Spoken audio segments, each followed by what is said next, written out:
Voilà, mbote mingi na bino baïké ya kolanda émission na biso rien que la vérité te pesi bino mbote. Merci l'équipe technique mbawa accompagner kangai Dodi enfant gatina sima caméra et olandi biso pour la toute première fois to 5 s'abonner parce que vous avez informé en temps réel. Merci na bagnos balinga bongo les journalistes patriotes de faire mes côtés tout ça que fait la partie politique to servir ba nation to servir patrie parce que patrie éthique à la cas nation éthique à la cas. Toko sabongo actualité politique en Mboka na biso évolution ya état de siège. Toko sabongo relations diplomatiques entre RDC et Rwanda. Nana zali maître ya jeu vu ma commune zali comme on a actuellement. Toko sabongo plainte topé dossier à IGF na aux affaires économiques monde ko matata mponyo na ndeko Gilles Alingete balobi kombongo règlement des comptes personnels et sur makambo ya mboka te toko aussi sabongo na proposition de loi ya ndeko Noël Tchani et mon mboka Noël Tchani a proposé alobi sengeli ete pona ko protéger mboka na biso pona ko sala ete pouvoir na biso etika bongo exclusif na ba congolais et sengeli ya mboete okoma bongo président de la République ozala issu d'une mère congolaise et d'un père congolais pour garder la souveraineté à Mboka Nabiso. Voilà en bref quelques sujets autour de la bongo na prototype à Zalibongo. Mon émission Nabiso, c'est pour la façon de réfléchir, c'est pour la résonance en tant qu'homme de Dieu. Et dans Zalibongo invité à Mokoelo à prototype. Bonjour. Bonjour, Jeffet Mikwet. Moi je mets ça Mikwet, pas Mikwet. Ça annonce déjà la tendance du tribu qui est tué dans la c'est normal. Avant de tuer vos santé. Oui, ça va, ça va. Et bon, dans l'ensemble, ça va très bien. Voilà, dans l'ensemble, ça va très bien. Tout bandana va sujet actualité, le chef de l'État, Félix Antoine Tshisekedi-Tshilombo, Oyo. Et ça, il y a une chose pour nous, c'est en France, dans le cadre du forum économique africain, tout le monde qui FMI va proposer 1,5 milliard na Congo, Kassi Balobaki, va soutenir l'Afrique et Kaka, va payer au 60% de vaccins contre Covid-19. Point de vue nous par rapport à l'Okwa. D'abord, merci à notre Dieu qui soutient notre pays.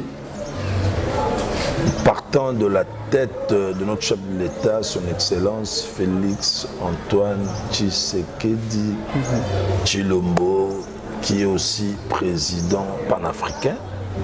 Je pense que nous sommes à Zolanda, nous sommes à Eli. Alors, la proposition,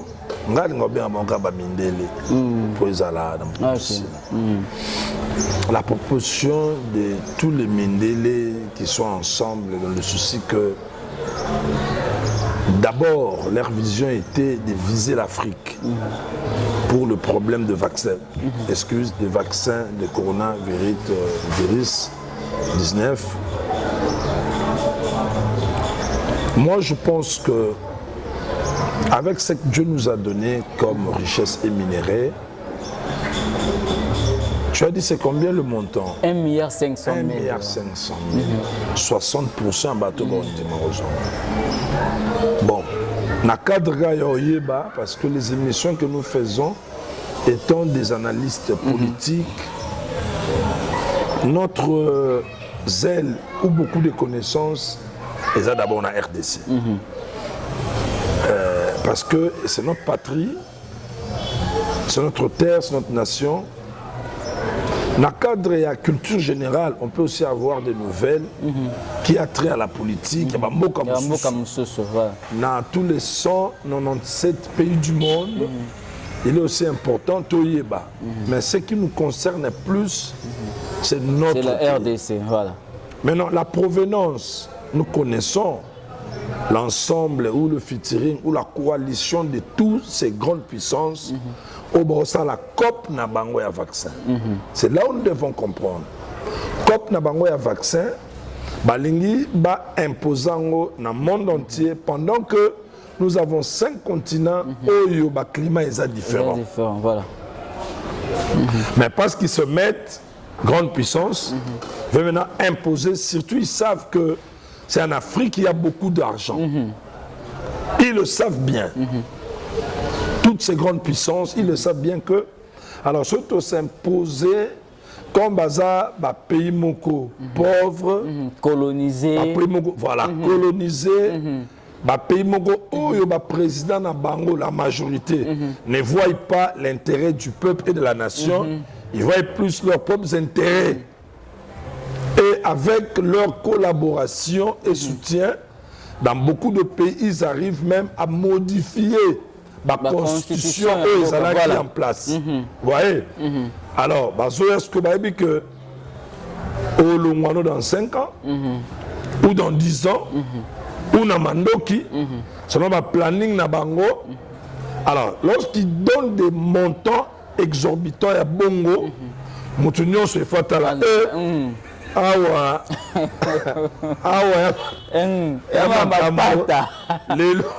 lelo lisolo Mobutu ekundama ya Laurent le père ekundama ya Kabila ezokundama. Alors Fachi yeba kosolola omoni corruption ezaka te nangina lekana simba na melogo na bima eza pe na ba corruption intelligente. Ok. Du genre à montant. Ok. La pression montant mon robot. Corruption intelligente, morale na souka. Donc vandi ma première dame obi maman di bako to ratangot. So calculer moi quelques bateaux baza ko entourer on baza un peu vigilant au calculer bon 1 milliard. Tobomba 500 milliards, tout l'exemple, tout tout ça dispatching, ça peut passer. Mais sans oublier, connaissant aussi Moutou Makasna éveil, le peuple congolais, je ne pense pas que tout le monde va accepter. Pendant que le taux de la mort, la Covid, et ça peut naître. Na Congo. Ok. Et ça assez. Donc, ce qui peut président Félix étant que président panafricain, a colisi ba maël belé tant que quinois. Pour ça que musika ba mbongo ba bindele ba dondo na ngolelo. Et utaka mingi utna okapa ambiso. Tokoki pe koleke la bango maël. Na nenge toujours a bonzambe. Nenge moko pe Abraham tant azo traverser frontière na mwasine Sarah. Elimelek a s'appelle Nassara. Batuni sokaza mwasi na ye, habita za mwasi na été aza ser nanga. La réalité biologique de la lignée familiale, effectivement, azaki peut ser na ye. Mais la situation, on va comment qui nango, a beau pour présenter sa femme parce qu'elle était vraiment belle. Soka le biango Elimelek a kosanini, a robomae. Si je peux oublier le nom, il y a un roi, n'a pas besoin de cana.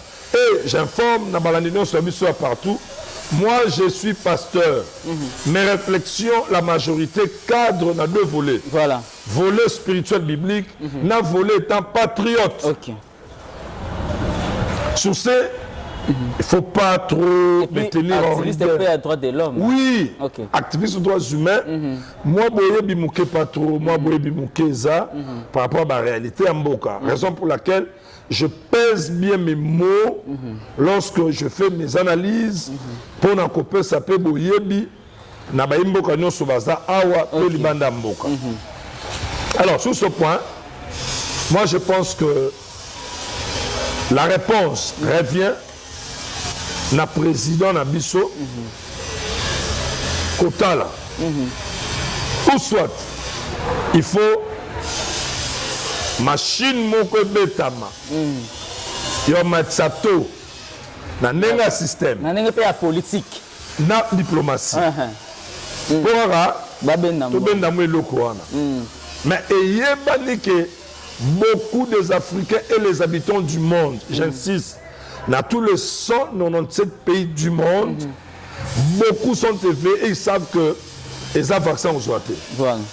Et puis Félix et Mora Lobaki na forum wana abi vu les conséquences néfastes au monde déjà observé et aux Olympiques moi difficile il y a livrer peuple na nous Japon na mbongo.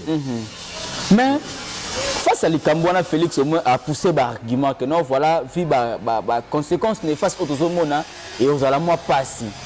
Mais face à Paul Kagame, parce que ça fait parmi les sujets de l'actualité, Karakuna en France, Paul Kagame a fait une déclaration lors d'une interview, à l'objet que non, voilà, au-delà de l'armée sur le bas contre Congo, génocide de Sikala Kosala Maté, Ndenge Batbaloba Yango. Or, il y a plus de 10 millions d'habitants, 10 millions de Congolais qui font la partie est de Mboka, apôtre Tchibin.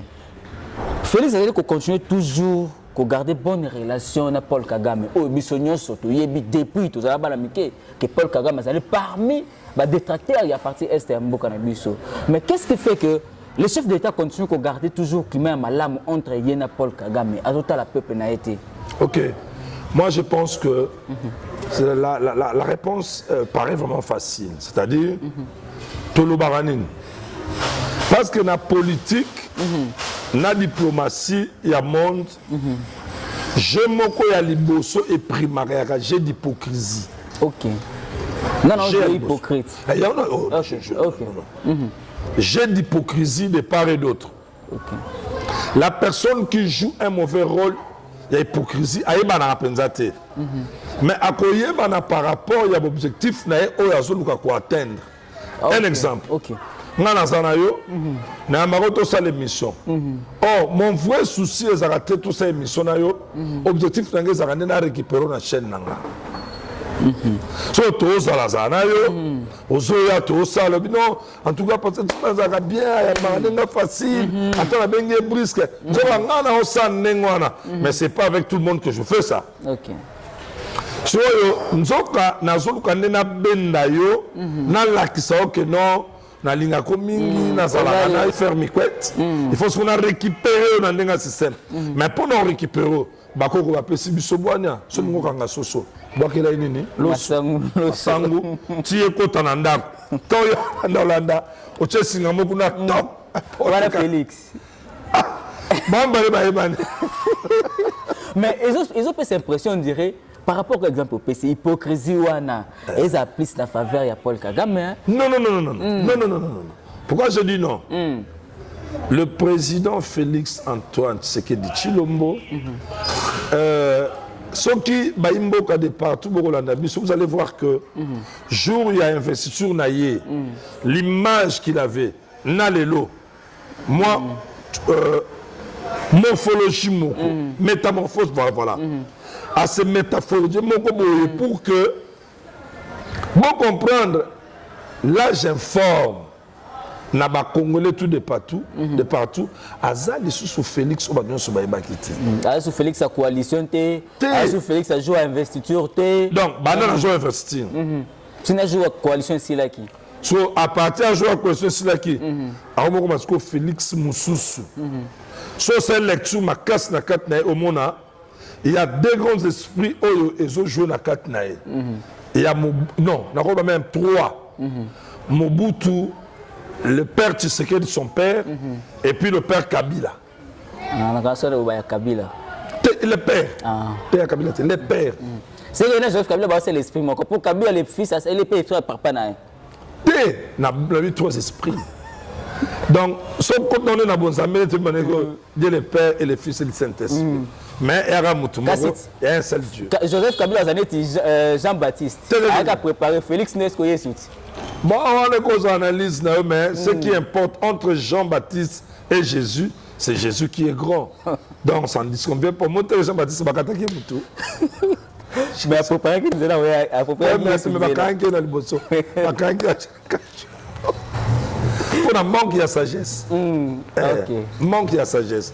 Or, c'est que l'incarnation de toute la sagesse pour faire avancer le pays, nous avons pas Félix. Pour là, sur ce point, Kagame est au Kanissa avec beaucoup d'expérience. Il faut que Kagame yeba que, Congolais boyeba. Beaucoup de que Félix c'est un enfant manipulé, non. Or, Kagame, il y a aussi beaucoup de pères puissants à Mboka, entre autres, Badroua Bassassou. Banassima Félix. C'est que bon, on a bien. Par rapport à grand conseiller à Félix Nassé. À voisin, entre parenthèses, Il y a un musicien, paix à son âme, Nani, qui a chanté avec Papa Wemba. Ouakoufa, non. Ouah sa père. Mombe Lenganche. Nyarkos. Abi Kisasa Congo et ça Mboka Moko. Vous comprenez? Alors, Nenge Kagame, il croit que nous avons joué dans Pétio. Là, c'est sa pensée. Dans quel angle bibliquement? Dans la arrogance, il y a Goliath. Devant d'abord tout Israël. Tout Israël fouillé. Mais le choix de Dieu était tombé sur David. David est venu comme par hasard. Peu importe Nebukadnezar dans le cadre de l'élection. Il est venu comme par hasard. Mais c'est lui qui était le choix. Tout. Garçon de course, marionnette, tout ça là. Mais Nasuka Nango, il est venu déposer la nourriture à ses frères. Ayoki, arrogance, mokona assurance. Il y a Goliath qui voulait éliminer Israël. Il se pointe. Beaucoup de gens ne savaient pas que le petit là qui a pris le courage d'aller parler avec Saoul que non, bête à moto, bayeba qui parcours n'a été, bayeba qui origine n'a été. Oh, parcours d'origine il y a David et Zaki na Bruce Abouma Goliath, Abouma Lion, Abouma Ous. Nene Mogomoni, bah Félix n'a parcours à vivant tout ce que Mobutu a fait avec son père. Et puis à vivant mort il y a Mobutu. Avec un peu mort il y a les pères. Azuma armir nous ce soir là. Abani ko affronter. Donc monsieur Kagame Asanis na déboulonnage ya Kabila. L'expérience personnelle naïe. Non, déboulonnage et ça tant ou déjà a rejeté Barmir. OK. Il y a Saoul. C'est Saoul qui était chef. Dans l'histoire prophétique, Barmir na ba arme à Kabila a rejeté. On a des autres qui déjà que n'a brisé coalition. C'est qu'il y a une expérience il y a parcours place à outils. Par souffrance, il y a besoin de savoir bamboka na papa na bango, bakana kosala bilanga. Biloko na nyonso ti aye. Tika muto azongisa bango meta moko boyo comme ça papa ne premier ministre. Mais papa ne sage et intelligent qu'il était, a accepté jamais muto za la garde nation effacé biloko wana, yo bigande maman kenda. Ba no so na biso ba bipo za mboka na biso. So makambo te la ndaka be mission au mingi na journaliste so Jeffer Mikwet, je pense que et sans oublier aussi Dodi enfant gâté, ngana bakisi double alliance na habité soko azo soutenir polygamie on a la double alliance. Je comprends pas, c'est pas le vrai sujet, mais il y a pour comprendre ba nani tout ça. Autrement ba soni au double brassard. C'est que toi na ba vitesse belé, ba maël belé, mais est-ce que double alliance pour ba descendre il faut se montrer misapi. Double alliance. Alors, donc Kagame à mon avis qu'il est en train de manipuler un enfant pour son pays, pour sa terre, pour le sang qu'il a aux Congolais pays. Moi, je pense s'il faut que j'aille directement la réponse, Moutou Oyo a joué haute politique na diplomatie à Makassi liée à l'hypocrisie et ça, Tshisekedi. Là, il faut maintenant peuple congolais, vous à calme. Il sait ce qu'il fait. Il ne le fait pas pour nuire les Congolais. Mais là, on va dire qu'il y a les corbeaux, les renards. Voilà. Aux gens bien. L'objectif, hommage. Tu vois, renard, nani, corbeau, akangi, fromage. Akangi pouvoir, influence politique. Voilà. Azana kati ya comité il y a sécurité dans les Nations Unies. Nous sommes en train de Paul Kagame. Qu'est-ce que c'est tout ce que le président Félix a dit, c'est première expérience. Il y a présidence, il y a gouvernance, il y a Mboka, il y a président Félix. à cause de la vitesse na ba choix ba congolais té ndé ba okumba makambo. Et admettons, le président Félix dit OK, je veux maintenant mettre en pratique toutes les idées des Congolais. Oui, que Mboké est téléma. Pour Congolais bana sans chaud, c'est tout qui remarquez na suka nango to tuna. A tuna bo ça va. Ideni na ke nango liboso. Il y aura toujours des vents contraires. C'est pourquoi la dernière décision, le dernier pouvoir revient à lui-même par rapport à Bonzambe, Maëla Bonzambe, n'a pas vrai conseiller au Baza Penza pour l'intérêt et Mboka. Mais apôtre Tchibin, il fallait quand même apaiser la population. Parce que là, qui au moins intervention Félix, c'est un souci pour nous comme le apaiser le climat à tout apôtre Tchibin. Paul Kagame a tout qui m'était mais ba Congolais mingi. Yoka. Na zongi omoni, j'aimerais d'abord que tout le monde qui me suive, les analyses politiques que nous sommes en train de faire, chacun a d'abord son appel, sa vocation et la fonction qu'il fait, qu'il joue dans la société. Moi, je suis pasteur. Beaucoup de mes réflexions, que tu veuilles ou pas, et vous allez cadrer toujours dans ma réalité spirituelle. Père Mboka Nabiso. Et puis apaisement. T'es pas apaisement.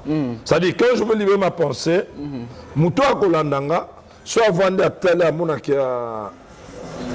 Je fais. Naza Kinois de naissance. Ngai Nazali Kinois de naissance. Bientôt là, nous allons tendre vers 54, 55 ans. Naza Mouana Moukete. Pourquoi je le dis? Naïebi, bah événement Belé Kinamboka. Bien que je ne fais pas la politique. Mais na nenge mboka ezokende olingo lingate Congolais non c'est comme politicien. Parce que le fait il y a remettre à ma solo à Covid, ma solo à Kabila, ma solo à Tshisekedi, et opportune politique. Pour ma solo à Mboka. Omoni na point wana. La première préoccupation de notre chef de l'État, ce n'est pas d'apaiser les peuples. Moi, je trouve que apaiser, prendre Maloba, et ce qui t'y prie à l'IPA. Ce n'est pas ça qui nous intéresse d'abord. Moutounion, son avis, Moutamaele, Azaranaba, projet à Salaka. Quand on a un projet, Ezali n'a pas projet au Moutou à Tchaka, projet numéro 1. Projet numéro 2, projet numéro 3, même 10. Mais dans 4 nango, Eza na biloko o d'abord et ebani que Eza d'abord vraiment majeur, prioritaire. Le reste, ça viendra après. J'ai beaucoup d'exemples tirés dans la Bible et na katia via batu. Na pèse exemple moko en passant. Nga na ebi que eloko ekosalanga na kati ya batalent ebele naza nango na vie na kati ya badon ebele naza nango na kati ya vie. Ça je profite pour exhorter en même temps quand on a cadre nazwi exemple na yo pour eza mission de présentateur okende sous liboso. Hormis ça tu as d'autres choses que tu fais. Maintenant ça revient à toi ya otala na mino suna salaka nini penza oyo sa stabilité nanga pour na mona on alliance moko mais quand même na biso alliance mibale invité sur l'exine tu peux sa stabilité nanga na mwasi nanga na bana nanga peut-être tu chantes tous nazali profession na ndo tangisa mais na tika yango na se focaliser voilà vous en avez boni otali ke enseignement ndenge mboka kumeli makambo natali ba revenu po na masolo nyonso mutamona ka intérêt personnel. Voilà.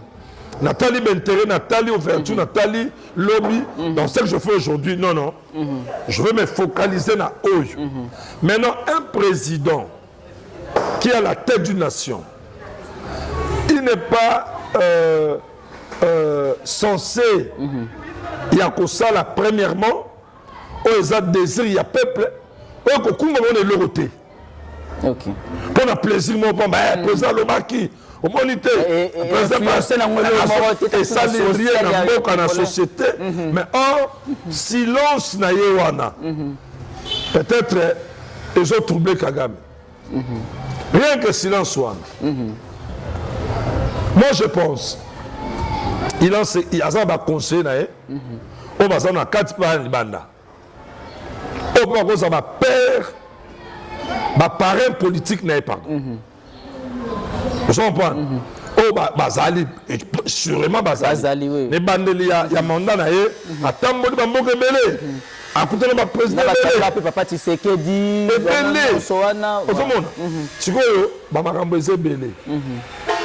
c'est comme par exemple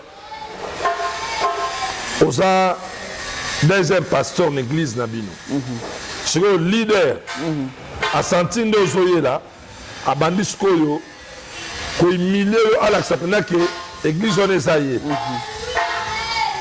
oyo écoutez un pasteur Faustin Longelo Aïe Sabino, les Awana, pour que nous soyons trottés, Zouara Bissarano, nous avons fait un partage de Longwe.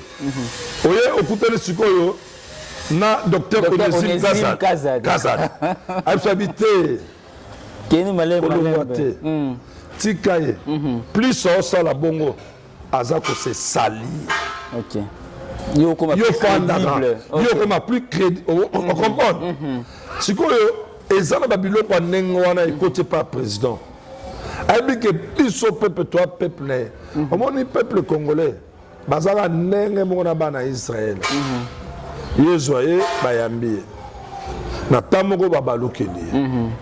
Natamoko comme Yezuna Barabas. Babosani qui est Barabas. Mais tant qu'on a muté na croix, on va changer la raison. Après 3 jours, on va dire apparition. Na o babo yaki. Ba ko ndimaye. Comment ndimaye ba disciple. C'est-à-dire le point mes amis na peuple congolais. Na be mission be na sali. Je dis toujours au peuple congolais d'être patient. D'être patient. Tout na mboko musika. Musika. Muto s'engager pour que la makasi s'engage dans la mission est. Muto s'engager pour akanga biloko anesi là. Pour yango ne pas si même. Dans la mission bela ba congolais ba libanda mboko. État de siège. Au ce monde. Azo munda nango po li douce eloneti li douce yango wana. Ma ezokota.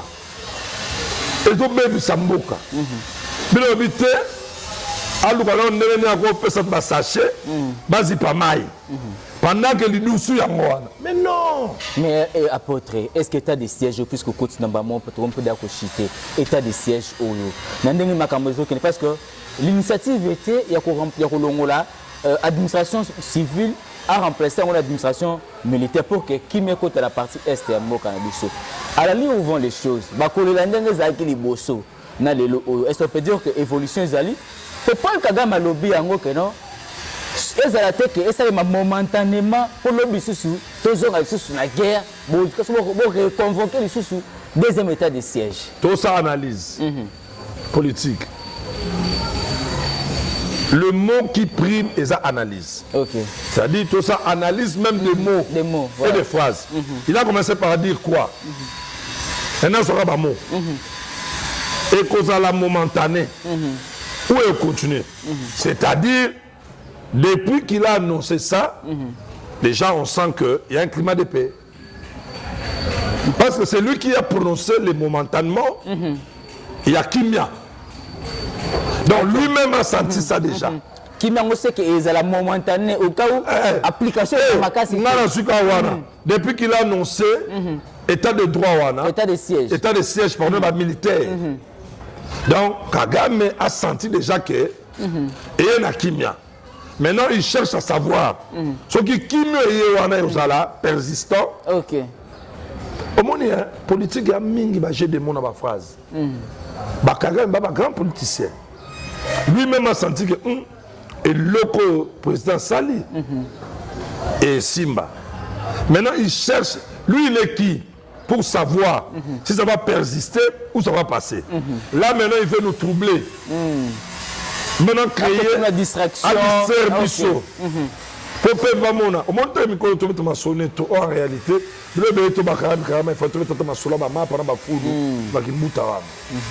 donc, moi, j'ai compris que lui-même a senti cette initiative de notre chef de l'État et Pierre Kimia. C'est quoi, Alingui, chef de l'État, a dit qu'à concentration à Est pour s'occuper de. Or, je récupère bien que Zaïe était inspirant.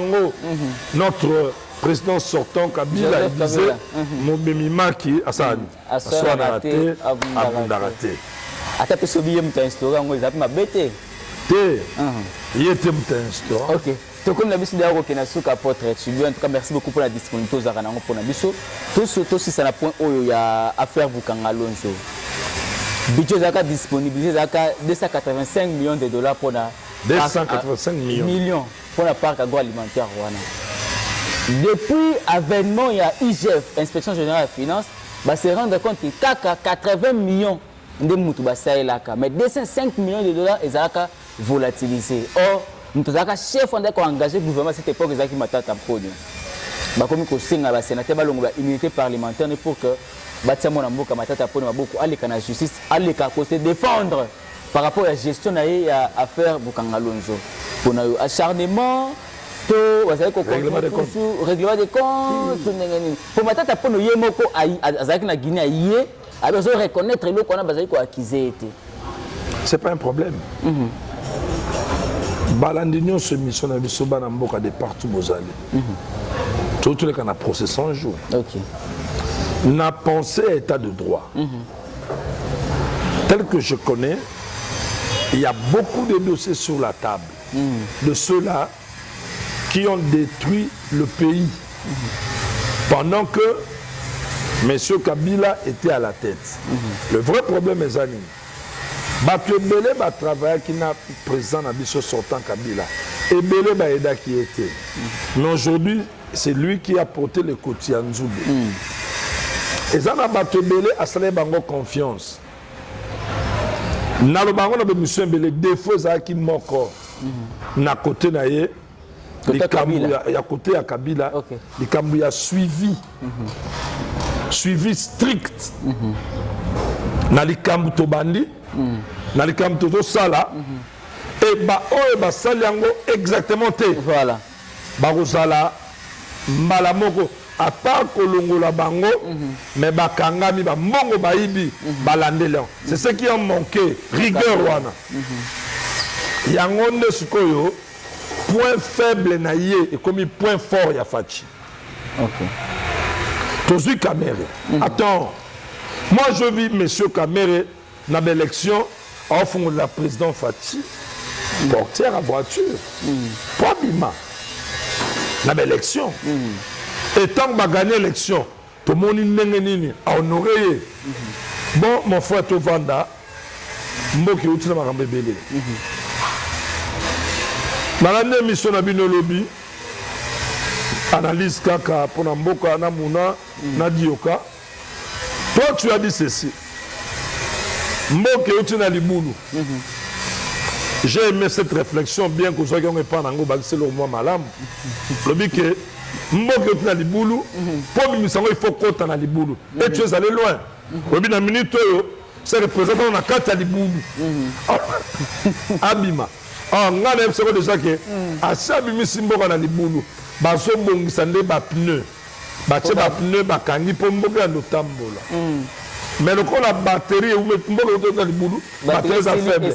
Faut pas tindika. Non ni gouvernement bimi.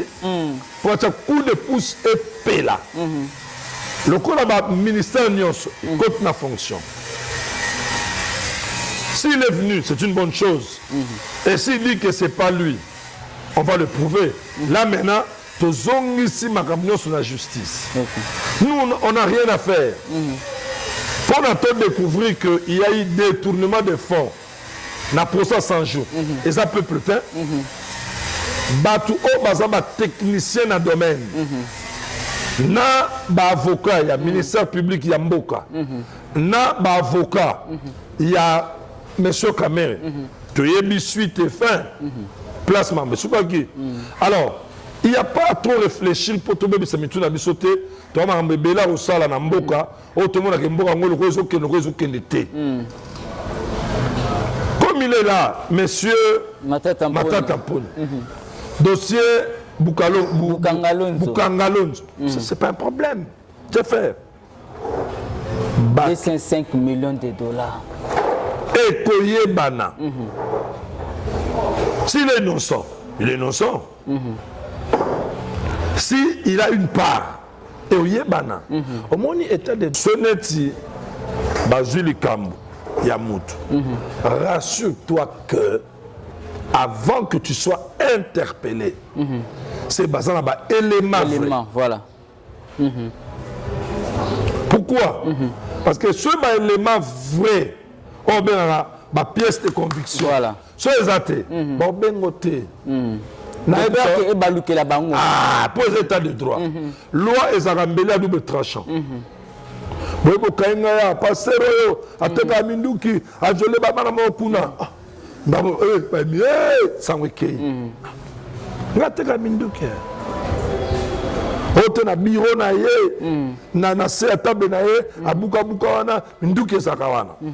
Brrr, anerba, ya papa. Papa est pas ambitieux, bakangyo. Yoteka minduki, bona. Ok. Quand vous kainga bakangé ba porte nyonso tokende. Bobuka place bodobaki. So minduki ça, na ba solo. So minduki ça te. Réputation nanga. Il y a dommageable. Comme le cas par exemple, il y a Demba. Vous voyez, c'est né soukiable. Fait de dommager. Donc, les aboyés, pour tous les apaisements, ils sont dans Mboka. Lobby. C'est comme le dossier à Willy Bakonga. 3 ans, les gens qui m'ont 3 ans. Voilà, première étape, premier lot. Premier lot d'infraction. Ok.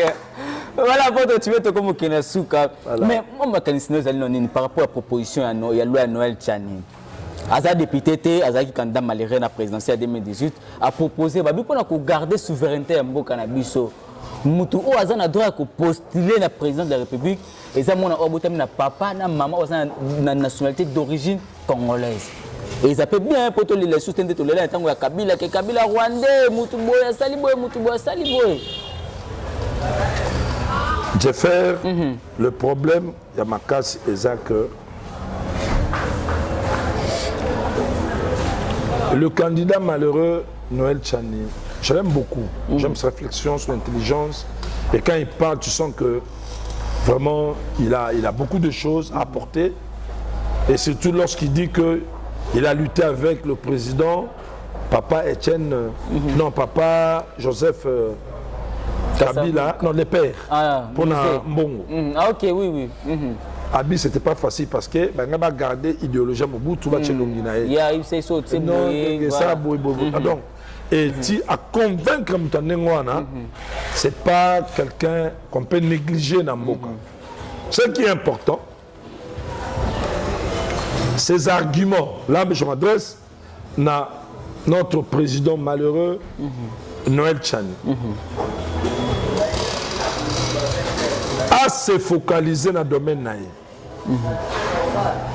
Il y a économie, il y a développement, banque. Beaucoup de failles, toi, Nango. Abimisango. Je crois que Azala étude Namboka. Soit comme une bisimbela Mwanza, agotika la kaka bongo. Alors, pendant que les Kambala Moko, proposition d'abord par rapport à sa position, et ça peut avoir un impact dans Mboka. Mais comme Bangi, ça déjà quand Moïse Katumbi connaît et Bangi ça va tout tenir. Peut-être l'homme sur Bangi ça ça pour Bazo quand le président Félix a fonctionné dans l'esprit à tribalisme. Ah, travailler à Noël Tchani, c'est le quoi bateau boya sima. Pour ça question d'élection à la Félix a déjà gagné déjà l'élection déjà d'office. Non. C'est pas ça, c'est la réalité d'abord. En commençant par le président lui-même. Actuel Félix. Je prends lui-même Noël Tchani. Tchani. À la nationalité le loisir américain, si j'ai américain. Pour banner un passeport américain. Abana ko longola na bane nini wana. Nationalité wana. Nabo babota mikuna na awa. Abo ya ngwa longola bangwango. Aya na bango. Asa ba point de presse a démontrer ngo. Ba koma na ba passeport congolais. Ali bana sou ko voyager. Na yebi ke Yemoko na katne dans son fort intérieur olinangote. Batona nyoso landa bango bi omona ke bazara un pied dedans un pied dehors. Tango yindara a exhiber nationalité na libanda. Avec une ambassade kuna. OK. Peuple très go souffrir. Moi je pense que c'est une proposition pas trop réfléchie. Bande kona biso bolanda biso libanda mboka. Yo zo mukanda okoma na yo British ou l'ifalansation. Tu as des ambitions politiques. Au sein de la formation, belle pour ne pas servir Mboka. So ye awa, au bandana municipal, au Kenya national, so maye le colis. Au bête au bundo côté la présidence, babi déjà ba critère l'ongwa. Non, je prends l'exemple d'Obama. D'origine, il n'est pas américain. Kenyan. D'origine, il est de la nationalité kenyenne. Mais, nous ne pouvons pas faire ça en Amérique. On dit que noir, noir au sang. À cause de jamais. Mais ça, la maquille.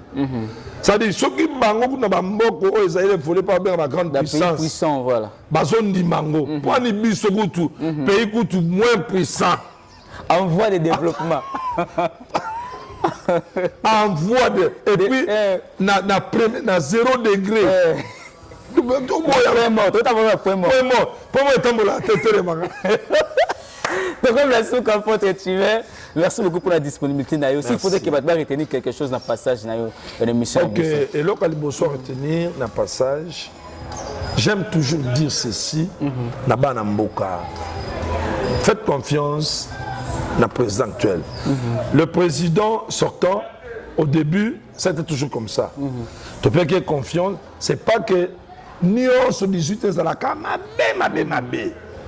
dans la classe, tous dans la classe. En dessous de la, il y a moyenne, moyenne, au-dessus. Donc, oui, il y a assez à moyenne, mais moi, pourcentage, dans ma bilo, vous voyez, il y a président actuel, Félix, c'est à peine qu'il vient d'installer le gouvernement. Tout ce qui est à 3 mois, pour ne pas dire à la fin du mois, à 3 mois, ça la totale. Ok. Soit Bassali, et que tout le monde qu'il n'y a pas de changement. Parce que début, il faut tout le monde appeler que Bassali. Alors pour tout le monde que Bassali, il faut que 3 mois. Net au total, Ali Roabé, Ali Roamabe. Pour le peuple congolais, n'a biso ta a. N'a de partout. Tout comment élevé, pour beaucoup ça biso les appeler. Voilà ce qu'on peut retenir. Et espérons en Dieu. Merci beaucoup. Espérons en Dieu Mboko Zamboka Yabilaka Nzamba Osunga. C'est comme ça que Moussala Nzambe Sengala si ça m'entretient. En tout cas, merci beaucoup. Merci beaucoup, Mikwet. Merci beaucoup. Merci beaucoup à Double Alliance. Merci pour la partie quinoise na autant agissa. Kana Bonzambe. Tango Balsa Susuki. Merci beaucoup. Vous avez que Bela Rolanda Bisso et c'était la porte Tibin. Tibin. Comprenez déjà qui. Merci beaucoup de dire enfants gâtés. Vous avez pu s'abonner à la chaîne, vous abonner pour que vous ayez informé toujours en temps réel. Ce qui est massé à Zonité. Tout le monde prochainement, on a même plaisir, même ambiance avec Apôtre Tibin, l'homme de Dieu, Apôtre Tibin. Merci et bye bye.